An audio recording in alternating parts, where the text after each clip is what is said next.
Welcome to the Private Practice Startup Podcast, where we help ambitious private practitioners across the globe to brand themselves and grow their dream practices. We chat with successful private practitioners, business coaches, and marketing experts, bringing you tons of practice building ninja tips. Visit privatepracticestartup.com for awesome resources, attorney-approved private practice paperwork, and our signature marketing e-course. Here are your co-hosts, Dr. Kate Campbell and Katie Lemieux. Hey, Startup Nation, welcome back to another episode of the Private Practice Startup. Our guest today needs no introduction because she's our very own Kate Campbell. But before we dive into today's topic, we hope that you guys joined us last week. And if you're listening to this podcast during the pandemic, it's been some crazy times. I know for me, it feels weird to take time off when I'm not going anywhere. But we had Patrick Casale on with us, and he talked about 5 ways to really be able to take more vacations in private practice. And in fact, he takes 12 weeks, guys, a year, 12 weeks a year. So he talks about how he's been able to do that and how he helps other therapists do the same. If you have landed on our podcast for the first time, we want to say welcome to the Startup Nation family. And like good family members, we like to give gifts. So we have a gift for you that is, if you head over to privatepracticestartup.com, head on over to the resources tabs. There you will see our free paperwork course that talks about everything that you need to know and understand to have in your paperwork to really avoid legal risk. So go ahead and grab that course right there. And there's other stuff too. Feel free to take more gifts. It's all very good. So today's topic is really important, and I'm looking forward to it as Kate shares a little bit about her personal journey, but also really for a lot of women and families getting ready to take maternity leave in private practice. So we're going to be talking about how you do that and how you prepare for that. So like I said, you need no introduction, Kate. Yes, thank you, Katie. I'm excited to be here, and I don't know, it feels like I'm a little nervous. It feels a little vulnerable to be talking about some of this. And at the same time, I'm excited about it because I know that so many women struggle with maternal mental health issues, with infertility, with finding a way to honor themselves and what they need and honor their family as they take maternity leave without feeling like they're abandoning their clients and that they should be, going back to work. There's just so much that's wrapped up into this. And I've had lots of challenges along the way in terms of my own journey of growing our family. And so I'm grateful for the email that came in. I guess it's probably been a few months at this point, with someone requesting that we do a topic on this. And it was kind of like, gee, wow. Yeah, it's a really needed topic, and I'm looking forward to it. I'm excited about this podcast because I've actually been with you since your entire pregnancy journeys, from the start of your first son and through what you're going to be sharing. And, I've been on the inside of you, and I know that this has really been something that you've wanted to share, but you just weren't ready to share. So I know that this could feel a little bit vulnerable and uncomfortable, but I know that it's really going to impact the world and our listeners in a really positive way. So I'm excited for you to share your story. Well, thanks for the support. I appreciate it, BP. Where should we start? I think let's start. I think it makes sense to kind of start at the beginning of your pregnancy, your first pregnancy. Okay. Yes. Okay. Yeah. Well, we're going to talk about how to prepare to take maternity leave in private practice. So that's the topic for today. And let's start at the beginning. So when my husband and I were preparing to grow our family with our first son, it didn't take us too long. I think it took probably about 8 months for us to get pregnant with him. And it was a smooth, healthy pregnancy. Thank God. I really did struggle in the beginning of it with some pretty bad morning sickness. It was hard to function for the first, I don't know why they call it morning sickness, because it was pretty much all day sickness. And I just didn't feel well for the first trimester. And thank goodness, second trimester and third trimester were a breeze. As I progressed towards the end of the pregnancy, I was uncomfortable, but I wasn't feeling bad. So during that pregnancy, it was really hard to navigate juggling seeing clients while feeling so poorly and trying to really do my best job at being effective for the clients that I was seeing while feeling really bad. I never did have to run out of the room and go throw up, thank goodness.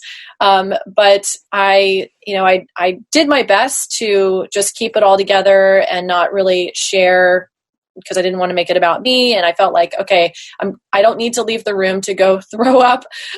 Sorry to, be so blunt there, but, for anybody who's been pregnant and had morning sickness, you know what I'm talking about. It's really rough. So I got through that first trimester and it looked like we were having a healthy pregnancy and everything was going smooth. So that was great. I had never been through a pregnancy before. Obviously that was my first time. And I did not start prepping for maternity leave until I'd say probably my third trimester that time around. And the first time I go through anything, obviously, it's a learning lesson. And there's a lot that I learned because looking back, hindsight is always 2020. I did not prepare enough. My business was not systemized enough. I didn't outsource enough. I didn't take long enough for my maternity leave. I took 1 month off from seeing supervisees, and then I started back with supervision from my house, and then I took 2 months off from seeing clients. I can remember being in active labor, driving to the hospital my husband was driving me to the hospital in between contractions, emailing Katie back and forth, emailing people, client inquiries are coming through, and here I am in active labor, actively working. I just want to go back in time and shake myself and say, what are you doing, crazy lady? So I just I worked seeing clients all the way up to the day before I went into labor. And I knew I was going to take some time off, but I wasn't really sure exactly how much. And that first experience, I did not give myself the time that I needed. I did not honor what I needed to fully heal mentally, emotionally, physically. And I regret that. I wish that I had done things a lot different. My first son, when he was born, this is almost 6 years ago, he was a NICU baby. So we were in the NICU for that first week, which was so traumatic in and of itself. And I can remember being there, and I had to leave the hospital before he left the hospital. And I can remember going home, and I was answering emails, and I was figuring out what's going on with the private practice startup, what's going on with Bayview therapy, my group practice. And I had an admin assistant at the time, but she was working part-time, and I didn't have the business as systemized as I needed to be. So there were a lot of mistakes that I made during that period of time. And because of my son's birth, that was very traumatic for me, the NICU experience, a lot of this set me up to fall into a pretty dark postpartum depression and anxiety experience. And that was a very, very difficult, dark time for me. I was extremely overwhelmed, fearful, stressed. I constantly felt guilty. And it was a very hard time.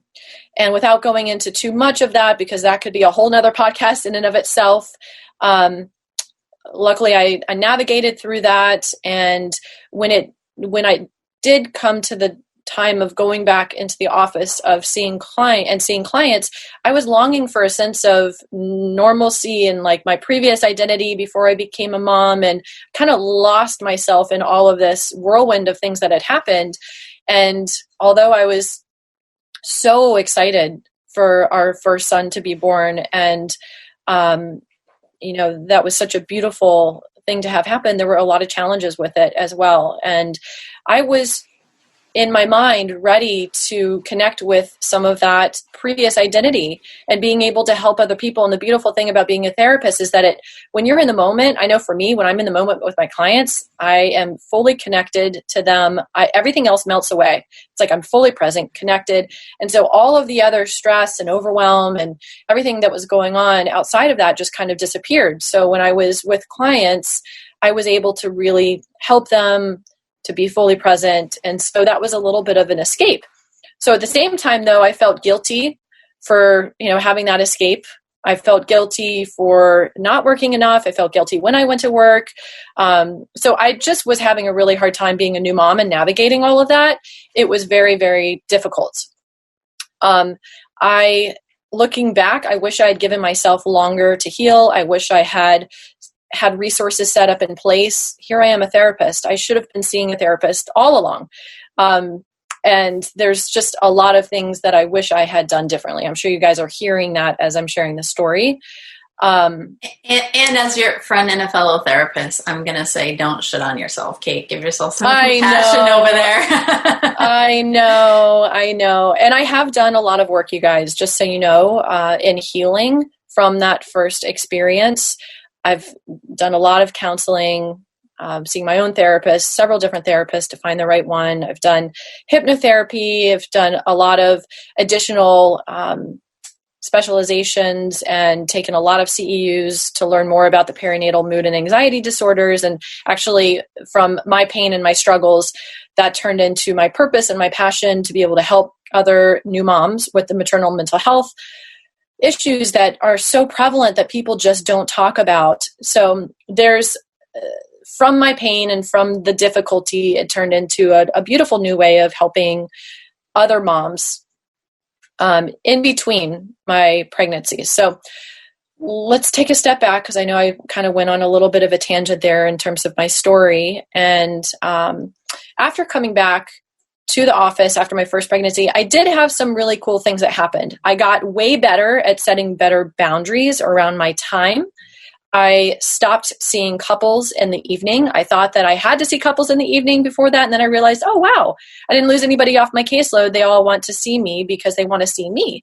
And so I could work my ideal schedule. So that was a positive. I was able to raise my fee, and I was a lot more just firm with my cancellation policy, because here I am, I'm paying a nanny at home. And so I just became more firm with my boundaries around that. So that was a positive after going through my first experience. So if we fast forward a little bit, we waited a couple of years to start trying again. I had a underlying health issue, a thyroid issue that was creating a lot of issues for me that I didn't know were going on. And once we got that taken care of, I really stabilized, and everything was going really great with business and finding that balance between mom and work life, and decided to start trying for another baby. And we actually struggled with what's called secondary infertility. We did not know that was going to happen. It actually took us 2.5 years and several miscarriages later to get to the point of having a healthy pregnancy that was a viable pregnancy. And I had my second son last December. So that's December 2019. Here we are in September 2020. And so I'm so grateful to have the two boys. In the midst of those 2 healthy pregnancies, I did have 2 losses, and that was very difficult to have the 2 losses and to be seeing clients and navigating that. And I had horrible morning sickness. I could barely function. It was awful.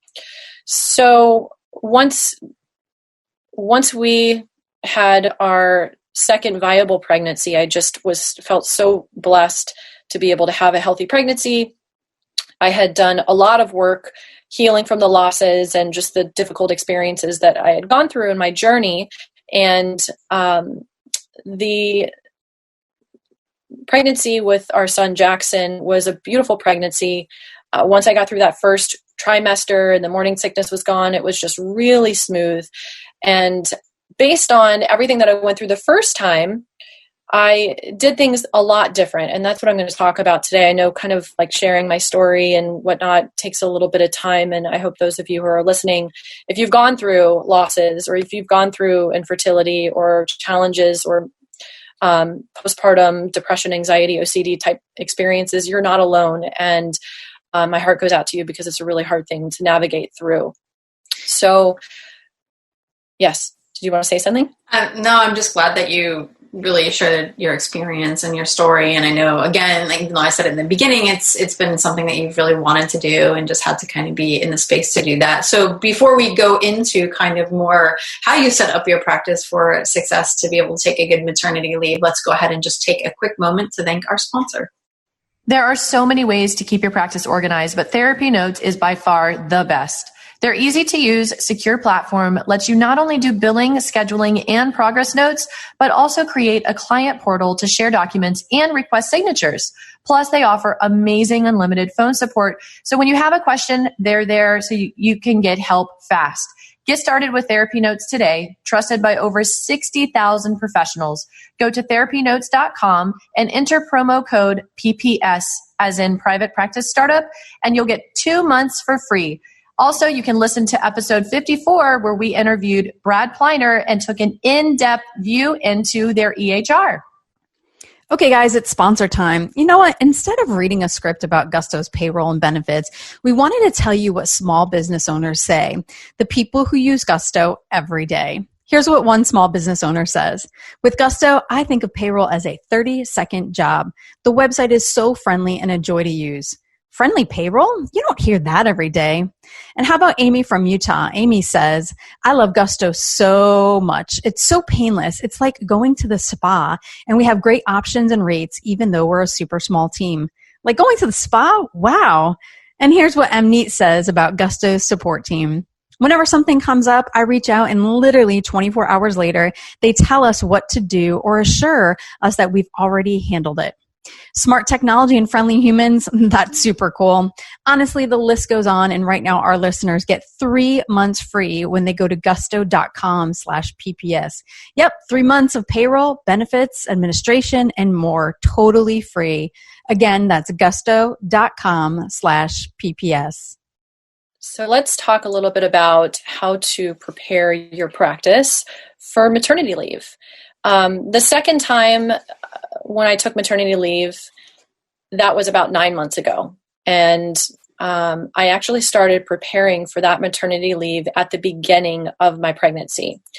I learned a ton from my first experience and really wanted to do things the second time around. So I decided I wanted to take a full 3 months without feeling guilty. And I managed to do that, which I was really proud to be able to just have that beautiful experience. And I was able to be fully present at home with my baby, really enjoyed that experience. And I gave myself permission to just honor what I needed and take the time that I needed to heal mentally, emotionally, physically. I mean, when you go through giving birth and having a baby, it is just, there's so much that you go through physically, emotionally, mentally, hormonally, relationally, your whole family system changes. It's just a lot to navigate.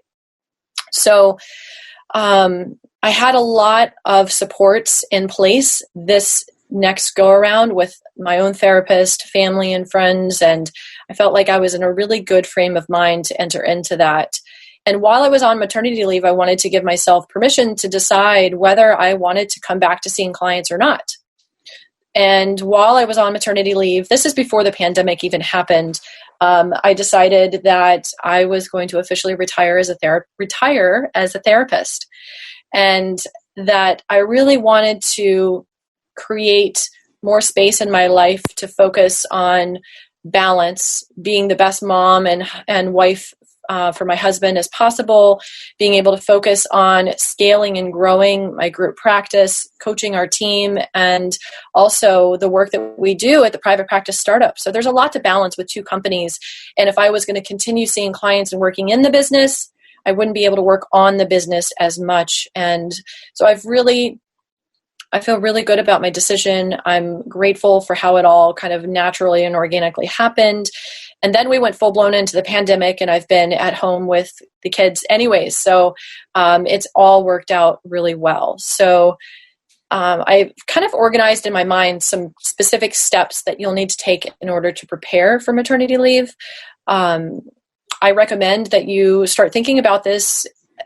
If you know that you're going to start trying to have children, start thinking about it then.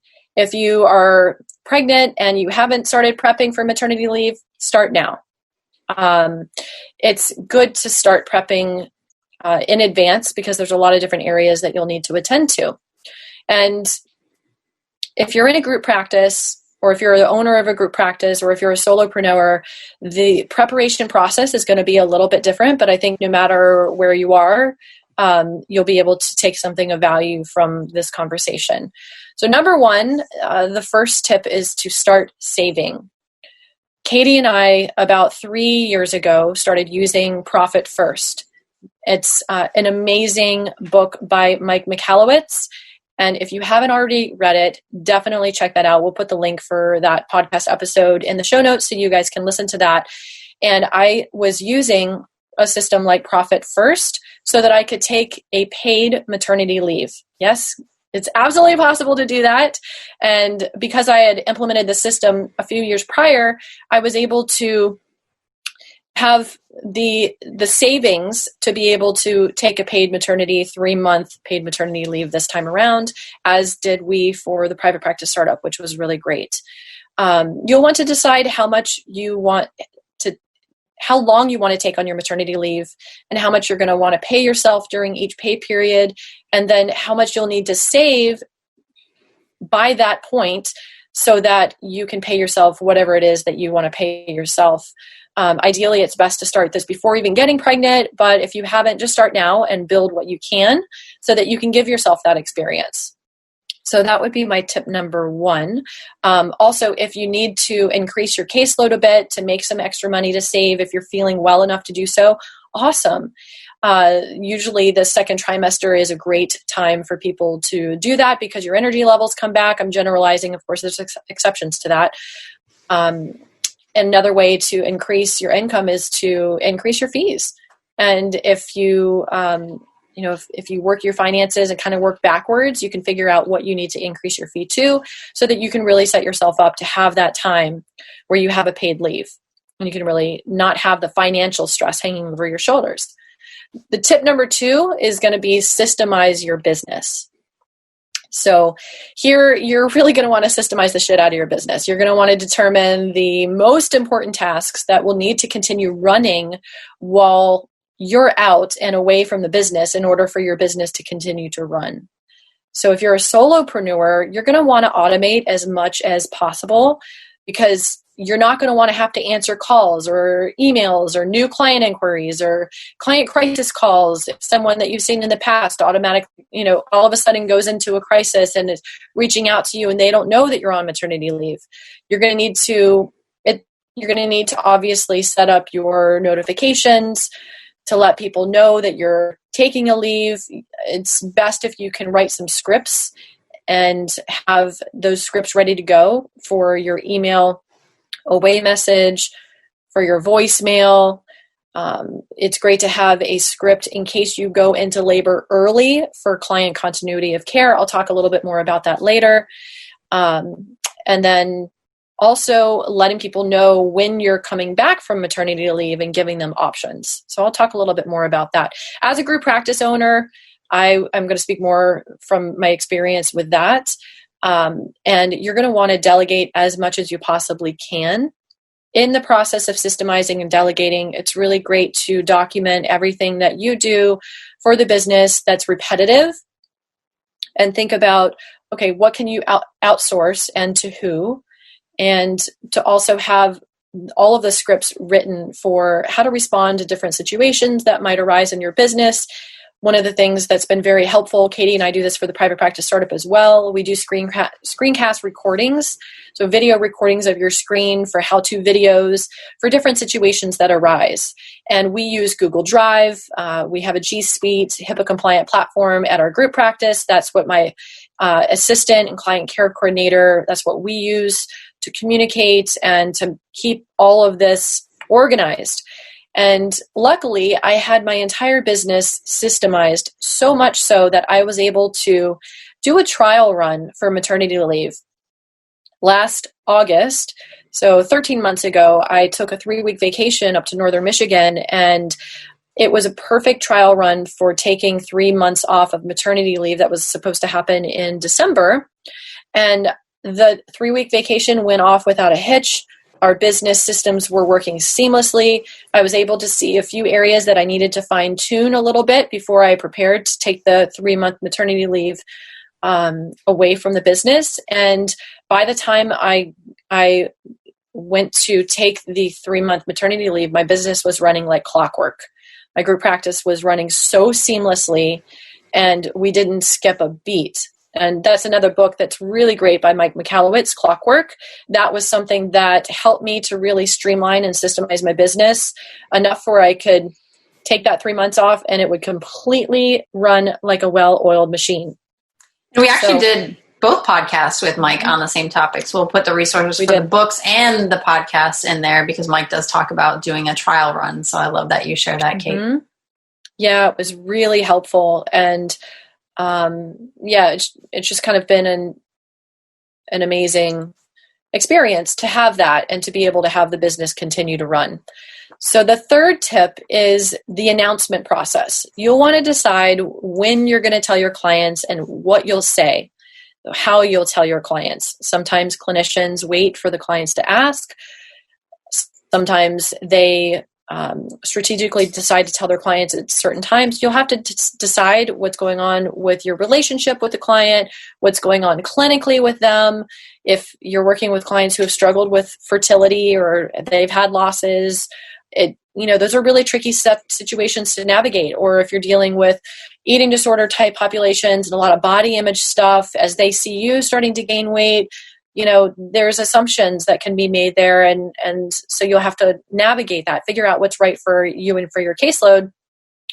In my first pregnancy, I told the clients at about the 12 to 16 week mark when I started to visibly show, and whenever it was relevant clinically, and or if someone asked about it, which some clients do. During the second pregnancy, I waited as long as I could because I had the losses and I wanted to make sure I was in the quote unquote safe zone before I started sharing with people. So it was closer to about the 16 to 20 week mark when I started telling some clients. You'll also need to decide when you're going to stop taking new clients. For my first pregnancy, I took clients a lot longer, probably till about the 7.5 month mark. For my second viable pregnancy, I took clients up until the 6-month mark because I knew that I was going to be winding down. I was going to take a longer maternity leave. And you'll want to think about when new clients call, being very clear to communicate to them, letting them know that you are pregnant, that you are anticipating taking a maternity leave, and kind of gauging and assessing whether this will be a more short-term case or a long-term case. You might not want to take on long-term high-risk cases later on in your pregnancy from the 3rd trimester on. So you'll kind of have to navigate that and figure out what's right for you, what's right for your clients, and depending on the particular aspects of your caseload. The fourth aspect that you'll need to attend to is the length of leave. So you want to decide how long are you going to take for your maternity leave. I recommend that you give yourself a flexible goal so that you can adjust if you need more time, if you need less time. It's so important to honor what you need physically, emotionally, mentally, and to be in a really good place to come back to work. Don't let guilt drive you back to work before you're ready, feeling like you've abandoned your clients. You need to be there for them. They're going to need you. The most important job is your job at home and navigating that and being there for your family and for your baby. So go back when you're ready to go back. And once you are ready to go back, you can have your scripts written up, and whether you have an admin or a virtual assistant or a client care coordinator working for you, or whether you're a solopreneur and you're doing this on your own, you can have those scripts written up so that you can let people know that you are coming back.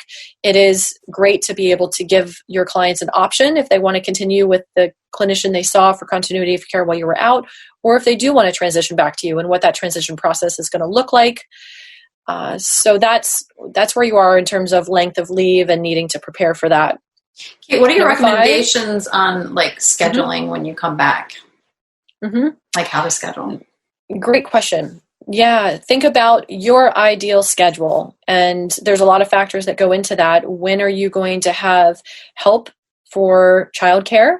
If you're having a nanny come in, or a family member, or there's a lot of different factors. If you have multiple children in the home, think about what your ideal schedule is. Be firm with your boundaries. And for some people, it's very helpful to transition slowly back into the office. I know when I first started, after I had my first son back, I was working just a few days a week for limited periods of time because I was having to pump in between seeing clients. And, there's a lot of different things that play a part into that decision. So figure out what that ideal schedule is for you, for your family, for childcare, and don't feel like you have to rush back to anything too quickly. You don't have to rush back to a full-time caseload right away. You can allow yourself to ease into that in a way that feels healthy for you. And when you're healthy for you, you're healthy for your family, you're healthy for your clients. And there's just so much to navigate during that time as a new mom and, in that postpartum period. So just honor what it is that you need as you navigate your schedule and be firm with those boundaries. The next aspect I was going to talk about is continuity of care. You want to really think about who would be the best person to cover your caseload while you're out. You might, if you're a part of a group practice, this is a really easy thing because you have other clinicians who are part of the group practice who specialize in different areas. For example, for myself, I had my couples clients were able to go to other couples clinicians on the team. Anxiety clients were able to go to those who specialize in anxiety. So I was able to have a little combination of people who were able to help out while I was out for maternity leave. And then for my second maternity leave that I took, all my clients had graduated at that point except for 2. And those 2 were in a really good place. And they knew that I was going to be taking a 3-month leave. And I had some emergency contact clinicians if they needed to see someone while I was gone, but they didn't. They were fine. Everything was smooth sailing with that. But if you have a full caseload, you may have people that you've been seeing long term and they're going to need care while you're out. You're also probably going to have some new people who are reaching out while you're gone, and you'll need to have clinicians to refer them to. So it's best to be able to give 3 referrals for clinicians who would be a really good fit, to obviously give this in writing, have your client sign that, keep that in your documentation. And it's great to have your client sign a release of information in advance in case you go into premature labor, because you have your due date, but you never really know what's going to happen. So being able to systemize all of this and writing the scripts makes it easy for you to outsource that to your VA or your admin, your client care coordinator, whoever's helping you with that while you're gone, or if another clinician is taking over your caseload completely, whoever that person is going to be for you, or whatever automated systems you set up in place, you'll be able to organize all of that before you go. The last area that I just wanted to touch on would be support. It takes a village. It is so true. It really, really does. And it's so important to have a strong support system in place for yourself, both personally and professionally. Don't be afraid to ask for help when you need it from family and friends. It's great to be able to accept help. I remember having people deliver food for us, and that was like the greatest help in the world when someone delivered. One of our clinicians on our team, Casey, she delivered this hot meal for us, and it was like, oh my gosh, we don't have to worry about food for tonight or tomorrow. It was just this beautiful way of someone supporting us, and it's just great to be able to have those types of things in place. Postpartum Support International has a lot of great resources as well, and there's a lot of clinicians out there who specialize in maternal mental health and can really be a great resource for you and for your family as you go through this time. And so, yeah, that's kind of my organized thoughts as we decided to really bring this topic to light for you. And I hope that those of you who are preparing to go on maternity leave, whether it's your first or second or third, that you've been able to take something useful from me sharing my story, and then also just some tips to help you get in the right place of organizing your business, systemizing, and being in that right mindset to really set yourself up to have a beautiful experience because you deserve it.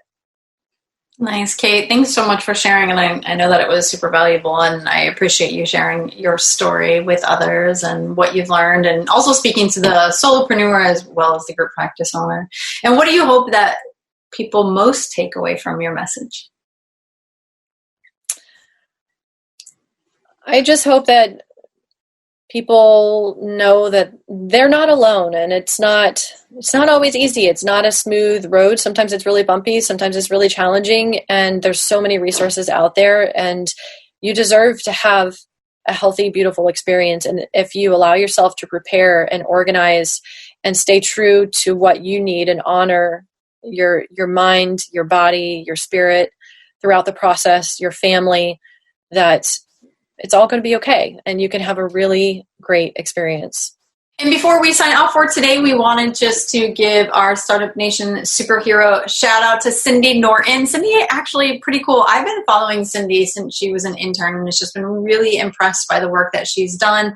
Her business acumen and mindset is awesome, and we recently did a podcast with her. But Cindy says, Kate and Katie are wonderful resources for the private practice community. I really enjoy their podcast where they bring us knowledgeable guests and a wide variety of topics. Awesome, Cindy. Keep on doing what you're doing. I think you're great. And Startup Nation, we hope that you guys join us next time. And don't forget to subscribe, rate, and review. Subscribe where? If you're on our website, there's a place that you can subscribe so you can get all of our podcasts every week. And you can review us on Facebook, iTunes, or even Google. We always love to hear what you guys have to say. And if there is a podcast topic that you might be interested in, shoot us an email. We'll be happy to get it on, and maybe you'll be a guest on our podcast. So Startup Nation, stay inspired, and thanks for allowing us to inspire you from startup to mastery. Take care, everybody. Thanks for joining us on The Private Practice Startup. Visit theprivatepracticestartup.com for awesome resources, free trainings, attorney-approved private practice paperwork, and so much more.